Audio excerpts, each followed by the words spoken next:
लग्नानंतर होईलच प्रेम या मालिकेच्या येणाऱ्या भागामध्ये आपल्याला पाहायला मिळणार आहे.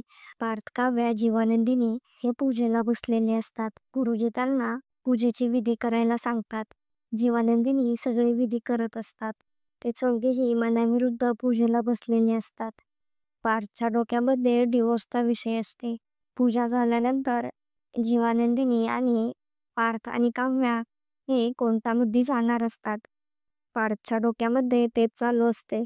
काव्या पार्थच्या हाताला हात लावत असते. तेवढ्यात पार्थ पूजा चालू असताना पूजेच्या मधूनच उठतो. तो आईला म्हणत असतो, ही पूजा कशासाठी करायची आहे? मानिनी म्हणत असते, कशासाठी म्हणजे? पार्थ तिला म्हणत असतो, मी जिच्यासोबत पूजा करायला बसलो आहे, तिला तर माझ्यासोबत संसारच करायचा नसेल तर काय उपयोग आहे याचा?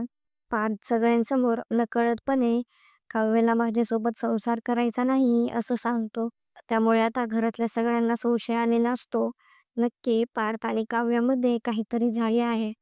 पार्थचं बोलणे ऐकून जीवानंदिनी एकमेकांकडे पाहत असतात. काव्यालाही ते ऐकून खूप वाईट वाटत असते. तर आता पुढे काय काय होणार आहे हे पाहणे खूपच इंटरेस्टिंग होणार आहे. असेच नवनवीन अपडेट जाणून घेण्यासाठी आपल्या चॅनलला नक्की सबस्क्राईब करा.